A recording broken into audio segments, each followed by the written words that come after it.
मुलायम साहब, एक रिपोर्ट आई है जिसमें यह कहा गया है कि भारत के अंदर सरकार संस्थाओं का इस्तेमाल करते हुए मुसलमानों और दलित SC/STs वगैरह पर अत्याचार कर रही है। ये अमेरिकन एक एजेंसी है जिसकी ये पूरी रिपोर्ट है। आप इसे किस तरह से देख रहे हैं?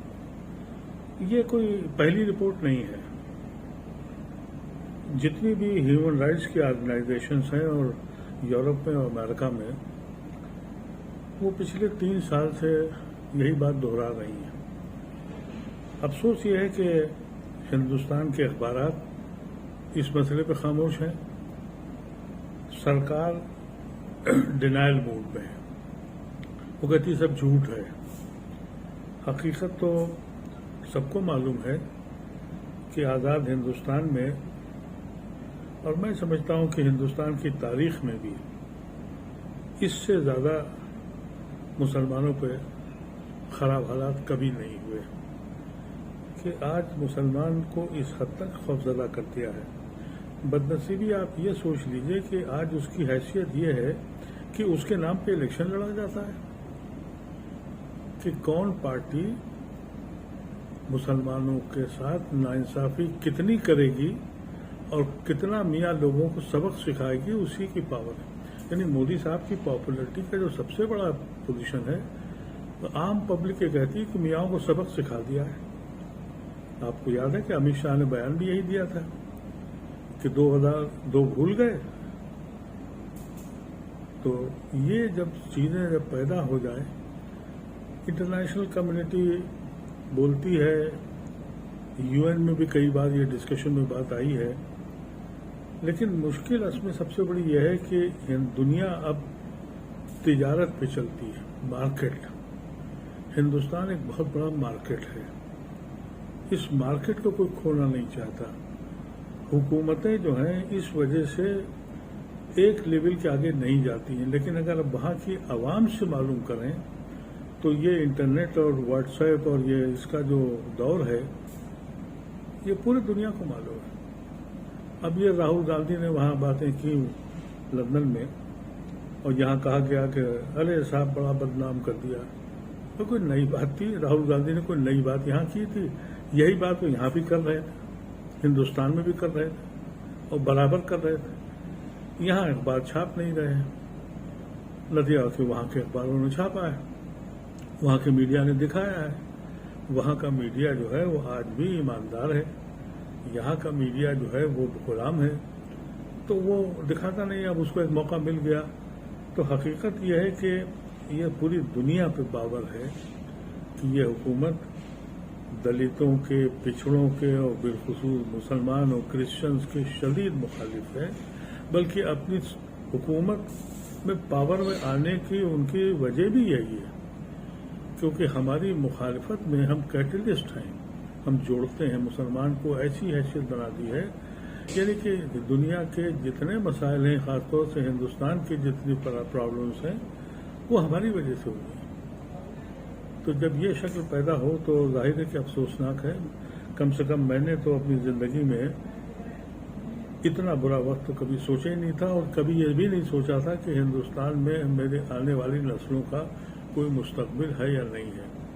मुश्किल ये है कि सियासी पार्टियां आज भी इत्तेहाद या मुत्तहिद होने को तैयार नहीं है। सबके घरों पे छापे पड़ रहे हैं, सब लोग जेल जा रहे हैं, और वो हर आदमी जा रहा है जो हुकूमत से आंख मिलाना चाहता है, वो जेल जाता है। लेकिन अगर ये कहिए कि भाई मिलके लड़ लो, तो नहीं लड़ेंगे। आज ही आप देख रहे हैं अखिलेश यादव को बयान, लोग कह रहे हैं कि समझौता होगा। अखिलेश यादव को बयान आया है कि जो बीजेपी कर रही है वो कांग्रेस कर चुकी है। आपको याद है कभी कांग्रेस ऐसा किया है? वो कहते हैं कांग्रेस कर चुकी है।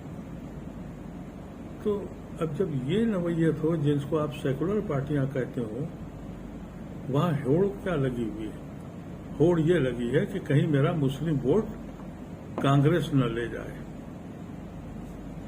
तो मुलायम सिंह साहब की पार्टी यानी अखिलेश जो है, उन्होंने कल भी ये बयान दे दिया कि जो भी बीजेपी कर रही है, यानी उसको सनद दे दी कि वो कांग्रेस कर चुकी है। अच्छा, प्रधानमंत्री कर्नाटक के दौरे पर हैं, वहां उन्होंने हजारों करोड़ की सौगात दी है क्योंकि वहां चुनाव आ रहे हैं। ऐसे में एक बार फिर से उन्होंने कांग्रेस के ऊपर तीखा हमला बोला है।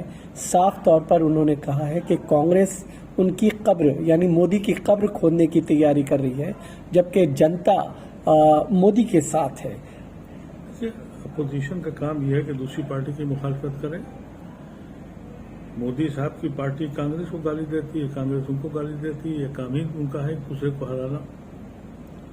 लेकिन जहां तक सौगात बांटने की बात है, ये तो 2014 से बढ़ रही है। पहले ये कहा अच्छे दिन आएंगे, अच्छे दिन में क्या हुआ, गलानी 20 गुना 50 गुना बढ़ गई, अनएम्प्लॉयमेंट जाने कहां पहुंच गया, कारखाने बंद हो गए, किसान सड़कों पे आ गए, ये अच्छे दिन आ गए। अब उन्होंने कहा कि उससे काम नहीं चला तो उनका अमृत काल आ गया है। अब अमृत काल में क्या हो रहा है, इंसानों को लिंच किया जा रहा है। अमृत काल में ये हो रहा है कि जो आदमी लिंच करता है उसके लिए पंचायत होती है, उसकी हिमायत में। कातिल के लिए जश्न मनाया जाता है। पुलिस के कानों में कोई सिसकियों की आवाज नहीं आती है। यहां कानून अब किसी को मिलने के सवाल ही यूं नहीं है कि जितनी इंस्टीट्यूशंस हैं सब सरकार ने कब्जा कर लिया है। ये अमृतकाल है।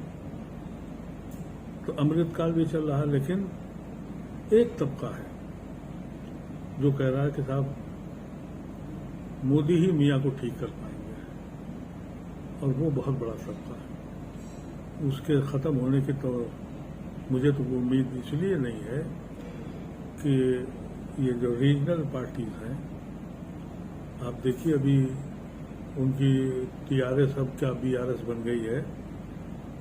उनकी भी कॉन्फ्रेंस में क्या था, बीजेपी पे अटैक कम था, कांग्रेस पे ज्यादा था।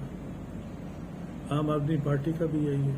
लेकिन सबसे बड़ा मसला ये है दीप साहब कि महंगाई अपने चरम पर है, बेरोजगारी अपने चरम पर है, लोगों के पास नौकरियां नहीं है। सरकार इस पे बात न करके कब्र खोदने की बात कर रही है। ये किस तरह की राजनीति? वो तो कभी कभी कहते हैं मुझे बड़ी गाली दी जा रही है। आप सुनते हैं कि मुझे गाली दे रहे हैं ये लोग, देखिए मुझे गाली दे रहे हैं। हालांकि नाजेबा अल्फाज सिर्फ मौसूफी बोलते हैं, कोई दूसरा नहीं बोलता है। जिस तरह के अल्फाज उन्होंने फॉर्मर प्राइम मिनिस्टर के खिलाफ बोले और शशि थरूर की बीवी के खिलाफ बोले, आप सोचिए ना कि किस किस तरीके का इल्जाम लगाए। असल में बीजेपी को इलेक्शन जीतने के अलावा किसी चीज से मतलब नहीं। उनका फार्मूला सिंपल है कि अगर पावर में है तो सारे इंस्टीट्यूशन जेब में रखेंगे, सारी दौलत यहां लाएंगे। आज तक जवाब नहीं दिया कि भाई अडानी पे क्या हो रहा है।